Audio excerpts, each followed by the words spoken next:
Se liga na parada, manos! Hoje a gente vai ver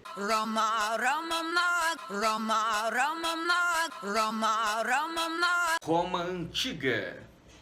Começando com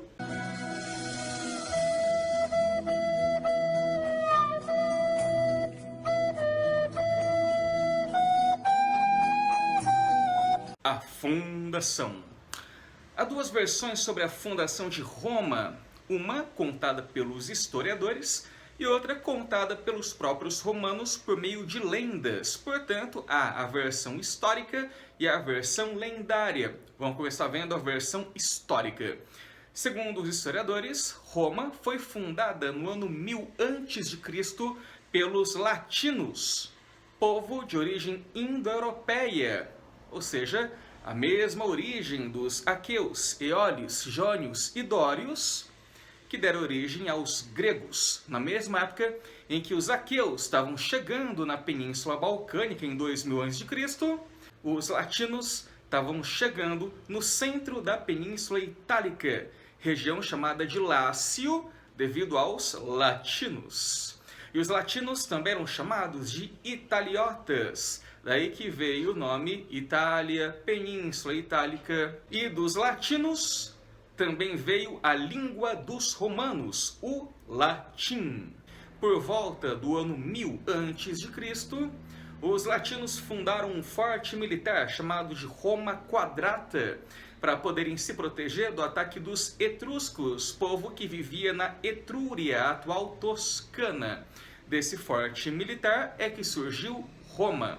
E os latinos ainda se misturaram com outro povo, também de origem indo-europeia e que também vivia no centro da Península Itálica, os sabinos. Da fusão de latinos e sabinos surgiram os primeiros romanos. Então essa é a versão histórica em que Roma foi fundada pelos latinos no ano 1000 a.C. Agora, segundo os romanos, Roma foi fundada no dia 21 de abril do ano 753 a.C. pelos irmãos gêmeos Rômulo e Remo. Essa versão lendária da fundação de Roma está contida na obra Eneida, do poeta latino Virgílio, e na obra História de Roma, de Tito Livio. Agora, o que interessa pra gente é a Eneida. Eneida vem de Enéas. Para quem assistiu o filme Troia, ou para quem não assistiu, vou dar um spoiler aqui, bem no final do filme, quando os gregos já estão destruindo Troia, o Paris, Orlando Bloom, pede para que um jovem lidere a fuga de um grupo de troianos sobreviventes. E ele pergunta o nome do jovem, e o jovem responde: meu nome é Enéas. Então esse foi Enéas, um herói, um guerreiro troiano, que no final da Guerra de Troia fugiu, liderando um grupo de troianos sobreviventes. Esse grupo foi até o centro da Península Itálica e lá eles fundaram uma cidade chamada Alba Longa. Depois de um tempo, Alba Longa passou a ser governada pelo rei Numitor.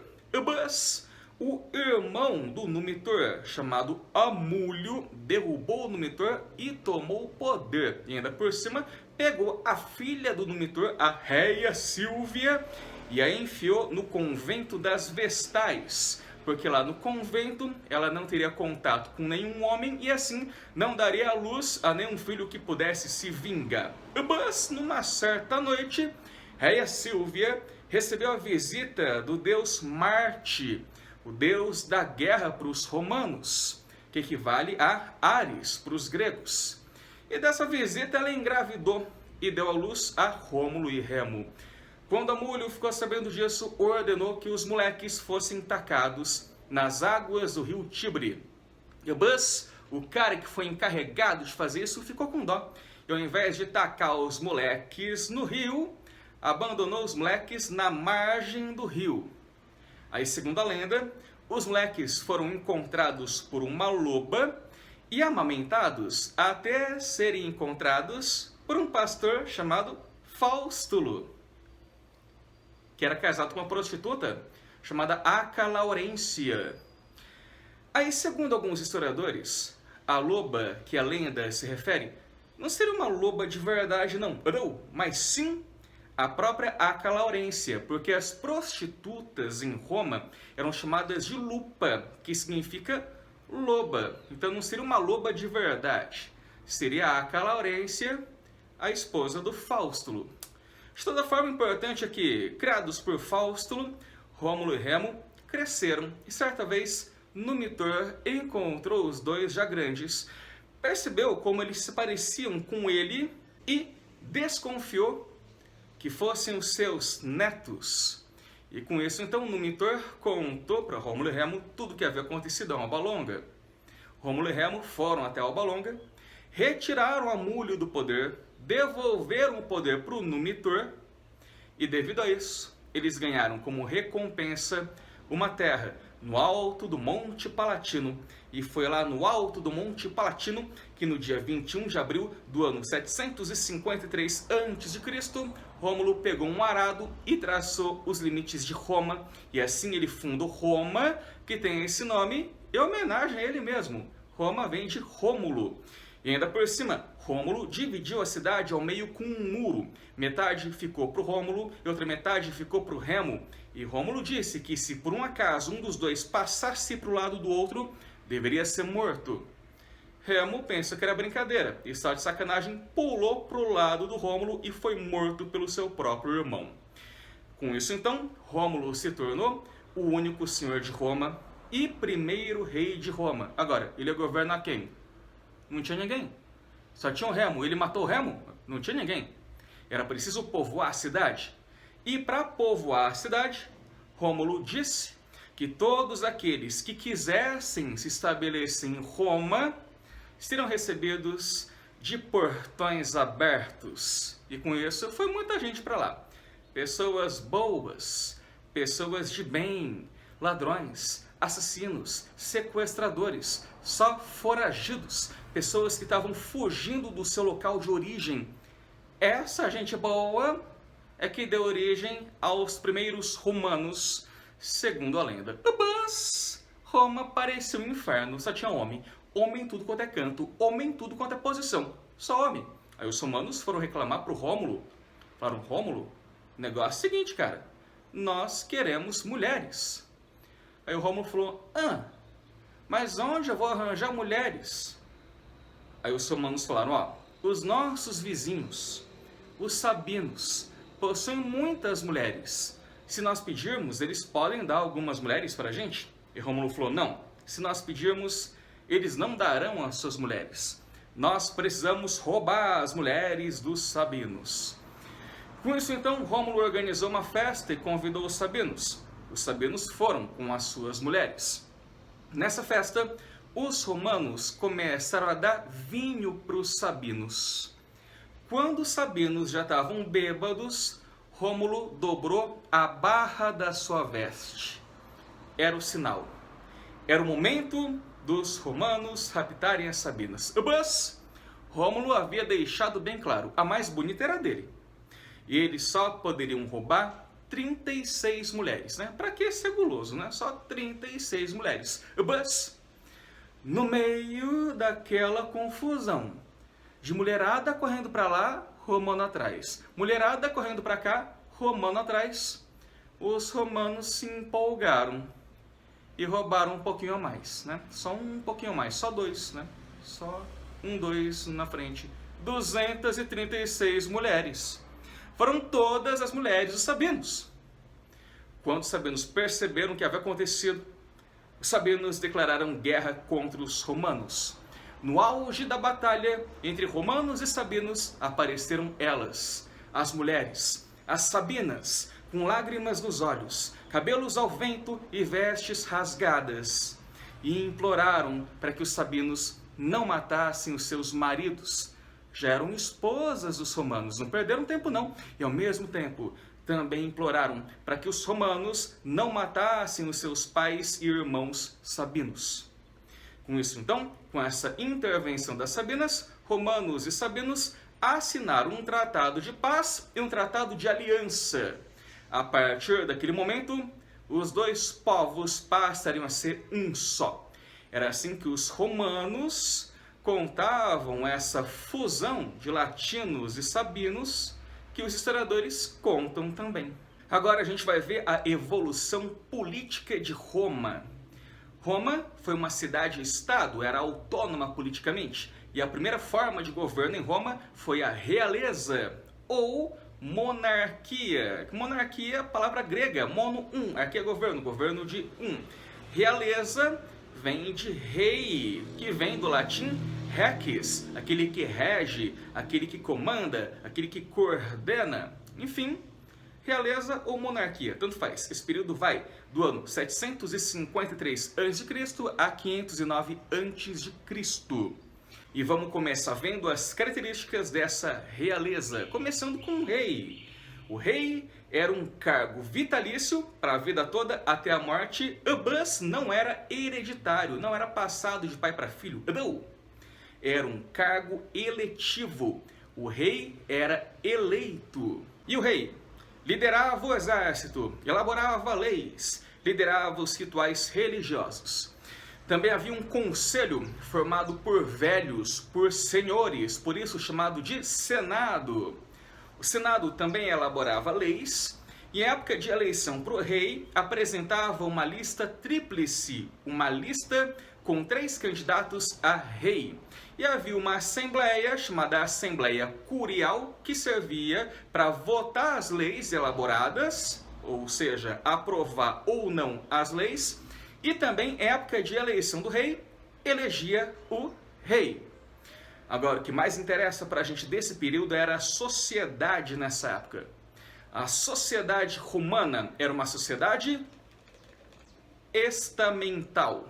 Ou seja, o que determinava categoria social não era a riqueza, não, era o sangue, o nascimento. Por isso era uma sociedade de pouca mobilidade social, difícil mudar de grupo social. Agora, antes da formação dessa sociedade estamental em Roma, haviam organizações de parentesco chamadas gens, em que todo mundo era considerado parente de todo mundo. E o líder era um cara considerado pai de todo mundo, chamado de pater ou paterfamilias. Mas como todo mundo era parente de todo mundo, todos eram iguais, não existia propriedade privada, a terra era coletiva, a terra era comunal, pertencia a todo mundo e todo mundo trabalhava pelo bem de todo mundo. Mas quando começaram a faltar terras férteis, aí os parentes começaram a brigar. E os gens começaram a se dissolver, a se desmanchar. O pater e as pessoas mais próximas ao pater ficaram com as melhores terras. E eles foram chamados de patrícios. Patrícios vem de pater, que significa pai. Por isso os patrícios também eram chamados de os pais. Os patrícios eram os nobres de Roma, e eles que possuíam as melhores terras, e tinham o privilégio de não precisarem trabalhar no sol, por isso eram bem brancos, eram bem claros, e numa pessoa bem clara dá para enxergar muito bem a veia, e a veia tem uma cor azulada. Daí que surgiu uma expressão utilizada até hoje para definir nobreza, o sangue azul. Os patrícios, os nobres, tinham sangue azul. Fora isso, também havia os plebeus. O que lembra essa palavra plebeu? Falou, isso é da plebe, ou não é da plebe, isso é plebe. O que é isso? Povão. Isso que eram os plebeus, o povão, ou seja, a maioria da população livre. Agora, a maioria dos plebeus eram pobres, mas haviam plebeus pequenos proprietários rurais e plebeus comerciantes ricos pra caramba, mas nem por isso deixavam de ser plebeus, porque eles não tinham sangue nobre, não tinham sangue azul, a sociedade era estamental. Também haviam os escravos, que eram sobretudo prisioneiros de guerra, mas também haviam os escravos por dívidas e também os rejeitados pelos pais. Se um pai não quisesse o filho, ele podia se livrar do filho e ainda ganhar uma grana vendendo-o como escravo. Mas a maioria dos escravos eram prisioneiros de guerra. E os escravos formavam a base da mão de obra em Roma. Eram os escravos que trabalhavam na agricultura. Eram os escravos que faziam trabalhos domésticos. E também haviam escravos professores. Já naquela época. Era o chamado pedagogo.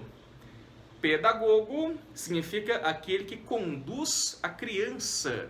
Era o professor.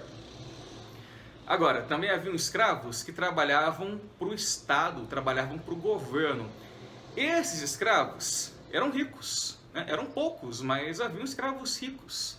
Mas nem por isso deixavam de ser escravos, porque o que diferenciava os escravos dos outros é que os outros eram livres. O escravo não. O escravo era considerado uma mercadoria. Podiam ser comprados, podiam ser vendidos e eram tratados como animais falantes. E para isso também havia uns clientes. Clientes eram plebeus ou estrangeiros que se colocavam sob proteção dos patrícios. Eles davam dinheiro para os patrícios, em troca os patrícios os protegiam nos tribunais. Daí que veio o termo cliente, clientela. Mas, enfim, patrícios, plebeus, escravos e clientes formavam a sociedade romana nesse período da realeza. E vamos ver agora os reis de Roma. Roma teve ao todo 7 reis. O primeiro rei foi o fundador lendário, Rômulo. Depois veio o Numa Pompílio, que era sabino. Depois o Túlio Hostílio, que era romano. E depois o Anco Márcio, que era sabino. Ou seja, romanos e sabinos se alternavam no poder. Mas esses 4 primeiros reis são reis lendários.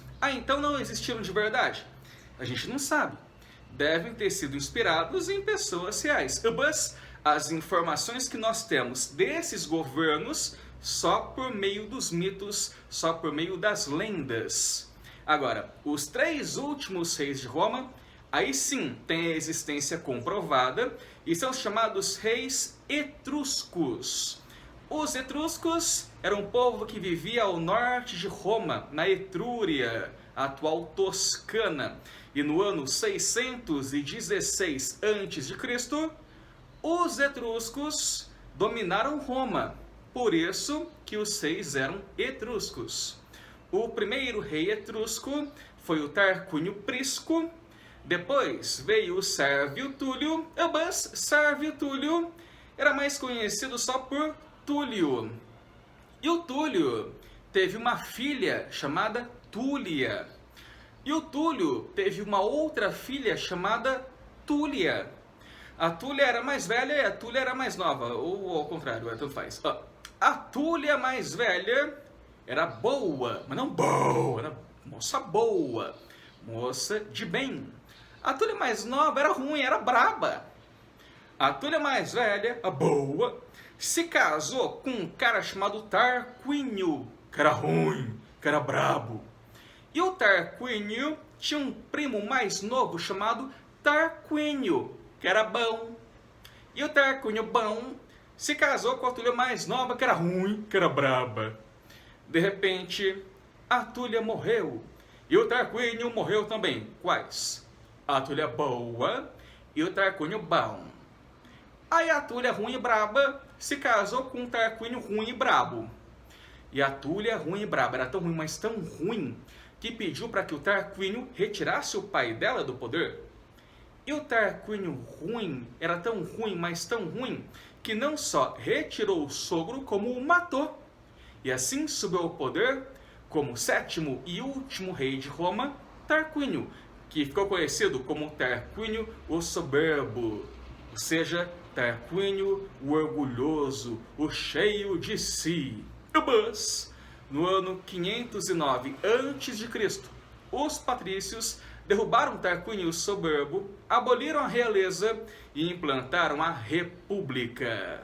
Os patrícios implantaram a república em Roma, primeiro porque Tarquínio o Soberbo estava se fortalecendo demais e desrespeitando as tradições romanas. Porque olha só, como que um rei subiu ao poder em Roma sendo eleito? Como Tarquínio Soberbo subiu ao poder, dando um golpe político, matando o rei que estava no poder. Então ele estava se fortalecendo demais e desrespeitando as tradições romanas. O outro motivo é que os patrícios queriam governar Roma. E o terceiro motivo dos patrícios implantarem a república é que os patrícios queriam libertar Roma do domínio etrusco, libertar Roma do domínio estrangeiro. Então, derrubar o rei etrusco era libertar Roma do domínio dos etruscos. Por esses três motivos, no ano 509 a.C., começava a República Romana.